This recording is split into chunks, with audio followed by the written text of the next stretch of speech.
안녕하세요, 유수입니다. 오늘은 같은 말도 기분 나쁘게 하는 사람들 단골 말투라는 제목으로 여러분들과 함께 하겠습니다.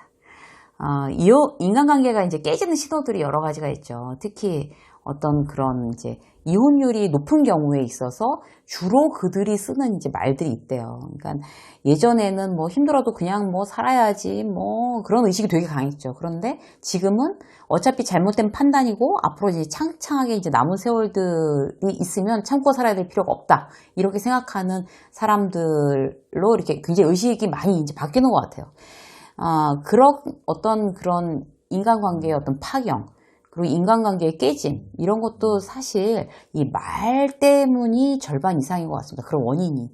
그래서 이제 이혼하는 부부에게 미리 그런 이제 신호가 나타난대요. 그런 대표적인 신호를 한번 볼까요? 첫 번째로 이제 좋지 않은 어떤 첫마디로 대화를 시작하는 습관. 예를 들어서 이제 남편이 이제 월급을 자꾸 미뤄서 주거나 안 주거나 이제 이런 일이 생긴다고 치자고요. 그러면 얼굴 보면 이제 얼굴 보자마자 그 얘기부터 시작하는 거죠. 언제 줄 거야? 대체 무슨 생각이야? 이게 늦게 만약에 술 마시고 들어온 남편이나 아내한테 제정신이야? 지금 몇 시야? 이런 식으로 어떤 얘기가 된다는 거. 그게 바로 이제 관계가 깨지는 어떤 그런 신호로 첫 번째입니다. 좋지 않은 첫마디. 자, 두 번째 뭔가 하면요. 상대방을 이제 비난하거나 모욕하고 자기 변호를 일삼는 거. 제대로 하는 게 뭐 있어? 이런 얘기들. 당신이 똑바로 해봐. 내가 이러나. 이런 식으로 자기를 변호한 탓을 이제 내가 뭔가 잘못한 탓을 상대에게 돌리는. 세 번째는 자주 배우자한테 불평하거나 이제 핑계 대는 거 있잖아요. 남들만큼 벌어다 좀 나도 이렇게 안 산다. 이런 거 있잖아요. 집안 어질러 놓고 그 엉망진창인 어떤 상황에서. 근데 사실 그 집안 어질러 있는 거랑은 별 상관이 없죠. 사실. 네 번째, 상대방한테 보내는 어떤 그런 이제 리액션이나 어떤 태도, 몸짓 자체가 굉장히 안 좋은 거죠.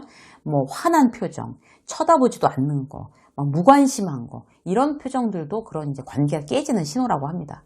다섯 번째는 이제 회복을 시도하지만 자꾸 실패하는 거죠. 그래서, 이제 좀 이렇게 안 좋은 상황을 좀 회복해 보려고, 자, 오늘 그냥 나가서 밥 먹자. 라고 이제 기껏 얘기를 했는데 거기다 대고 이제 지금 밥하는 거 안 보여? 진작 얘기를 하든가 나가서 먹자는 얘기를 나중에 해서 더 열받게 하는 이제 이런 경우 회복을 시도하지만 자꾸 실패하는 거죠. 이런 것들도 이제 관계가 깨지는 어떤 전조입니다.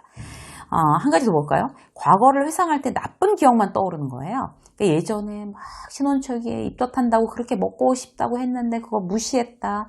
부모님께 제대로 이제 성의 있게 안 한 어떤 그런 배우자의 모습 이런 것만 이제 기억하는 과거를 회상해 봐야 정말 좋은 기억이 없어. 나쁜 기억밖에 없어. 그 배우자가 잘못한 기억밖에 없어. 이렇게 되면 이제 관계가 깨지는 정말 그 전조 증상이죠.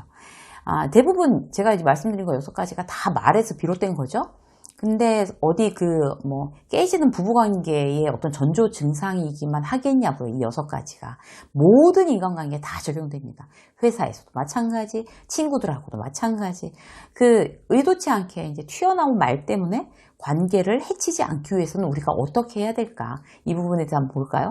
첫 번째, 그야말로 반응 대 대응입니다. 나는 반응하는가? 누군가의 어떤 그런 말에 대해서 나는 반응하는가? 대응하는가? 이런 거죠.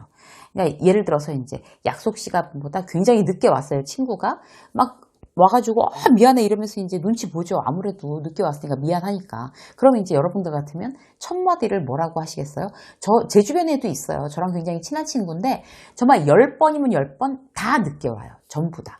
그래서 처음에는 뭐라고 하기도 해봤는데, 이제는 늦게 오니까 그냥 그러려니 해요. 그래서, 예를 들어서 이제 1시까지 약속을 하면, 1시 반이나 이렇게 돼야지 오겠구나. 그러면 그때까지, 그렇게 늦게 올 거야? 라고 생각을 하고서, 저는 저대로 일을 하던지, 책을 보던지.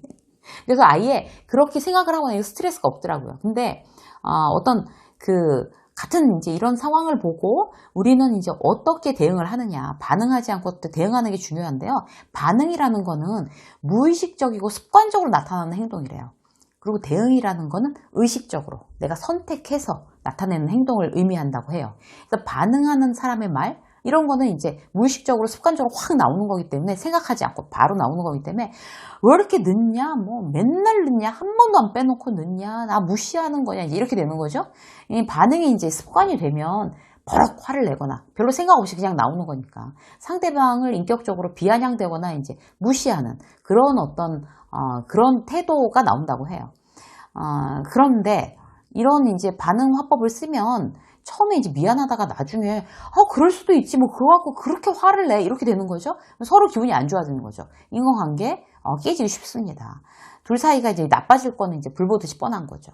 그런데 우리가 의식적으로 대응하는 경우 어떻게 다를까요? 무슨 급한 일 생겼어? 오다가 급한 일 생겼어? 연락도 안 되니까 걱정되더라고. 이렇게 되는 거죠. 이거는 내가 선택한 일, 내가 의식적으로 그렇게 대응하는 겁니다. 대응하는 사람은 이미 이제 벌어진 일에 대해서 상황을 늦게 왔구나 받아들이고 그 상황을 좋게 정리하거나 해결하려는 데 이제 초점을 맞추는 거죠. 똑같은 상황이지만 지금 그 대응 화법으로 말하면 말의 결이 달라질 수밖에 없죠. 그 상대도 미안할 수밖에 없는 거죠. 잘못을 인정하고. 우리 이제 또 다른 예를 한번 볼까요? 반응과 대응에 대해서. 우리 이제 맞벌이 부부들 많죠. 워킹맘들도 많고, 그 육아 때문에 싸우는 경우가 많아요. 그래서 이제 회사 일도 힘들고, 그리고 이제 어떤 변수들은 계속 생기고, 이러면 이제 싸우게 되는 거죠. 뭐 이제 예를 들어서 오늘 내가 대단히 중요한 일이 있어서 벌써 지난주부터 이제 아이를 이제 픽업하는 일을 이제 남편한테 맡겼다고 해요. 그런데 그날이 정작 알겠다고 해놓고 그날이 정작 돼서 굉장히 자기한테 무슨 일이 생겨서 안 된다라고 얘기를 한 거예요.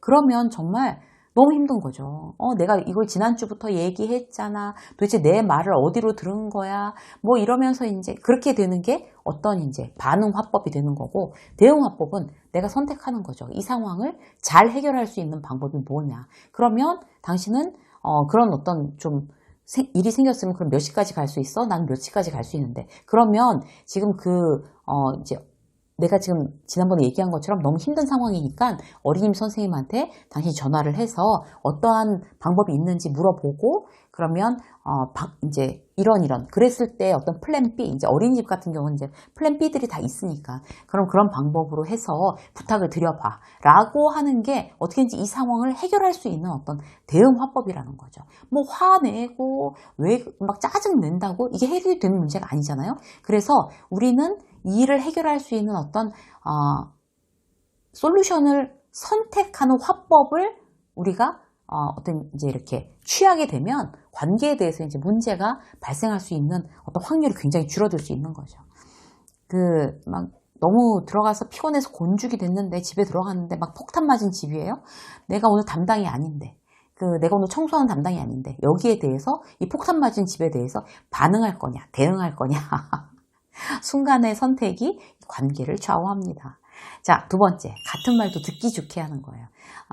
같은 말도 듣기 좋게 하는 사람들은 몇 가지 공통점이 있습니다. 첫 번째는요, 상대를 인정하고 보는 거예요. 일단 상대를 먼저 인정하고 보는 말.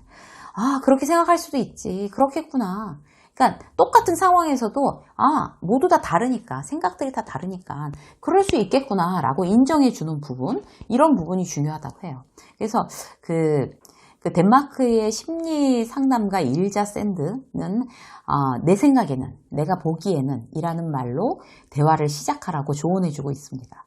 그때 네가 너무 화가 났었어 라고 이제 말하는 게 아니라 항상 이제 내가 보기에는, 내 생각에는 이런 거를 넣어서 시작하면 나는 네가 화가 났다고 느꼈어. 이렇게 말을 할 수가 있는 거죠. 훨씬 더 우리가 이제 상대와의 관계를 좋게 하는 화법입니다. 당신은 들어와서 이제 맨날 피곤해 이런 이제 배우자를 보고 당신은 항상 피곤하다고 그렇게 한다고 하면서 막 짜증을 내는 게 아니라 내가 보기에 당신은 항상 피곤한 것 같아 라고 얘기를 하는 게 똑같은 말이라도 굉장히 상대의 느낌을 다르게 한다는 거죠. 자, 두 번째. 공감하는 말. 첫 번째는 상대를 인정해주는 말이었고, 두 번째 공감하는 말이잖아요.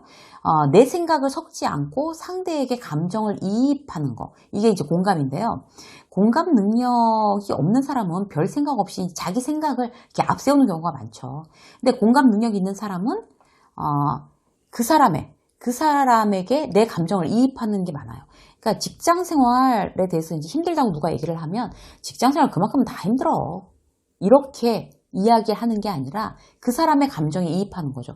얼마나 힘들었을까. 정말 답답했겠구나. 라고 그 사람의 감정에 공감해주는 말이 우리의 관계를 대단히 돈독하게 합니다. 막 그 부부 생활에 대해서 이제 갈등 이런 거에 대해서 이야기를 하면 야, 말 마라. 어? 이렇게 얘기하기보다는 참 많이 힘들었겠다. 너무 답답했겠다. 그럼 화가 나지 당연히. 이렇게 이야기해 주는 거. 이게 바로 공감의 방법이죠. 공감 능력이 높은 사람은요. 자기 감정이나 생각을 섞지 않고 오롯이 상대의 감정을 읽으려고 노력한다는 거예요. 그게 같은 말도 이제 기분 좋게 들리게 하는 그런 이야기를 하는 그 방법이 되겠습니다. 세 번째, 관계의 끝을 떠올리는 거래요. 관계의 끝을 생각해 보는 거예요. 그러니까 우리가 지금 말하고 있는 사람하고 지키고 싶은 관계인지, 지금 정말 끝내도 상관이 없는 관계인지를 생각해 보는 거예요. 대부분의 관계가 다 지키고 싶은 관계잖아요. 우리가 가족도 그렇고, 친구도 그렇고, 직장에서도 그렇고, 지키고 싶지 않은 관계가 어디 있겠어요. 그러면 내가 끝낼 관계가 아닌데, 이 관계를 지켜야 하는데, 그러면 내가 돌이킬 수 없는 말, 정말 상처 주는 말은 하지 말자라고 이제 한 번 더 이제 생각을, 그렇게 얘기하고 싶어도 삼키게 되려면 어떻게 해요? 우리 관계가 나는 이 관계를 지키고 싶은가를 생각을 해보는 거라고 합니다. 저는 이게 마지막에 되게 공감이 됐던 것 같아요. 직원들하고도 가족하고도 끝낼 거 아니잖아요. 그래서 그걸 생각하고 말하는 거 대단히 그야말로 좋은 어떤 그 어른다운 그런 대화법이 되겠습니다. 유세미 직장서 오늘 여기까지 하겠습니다. 고맙습니다.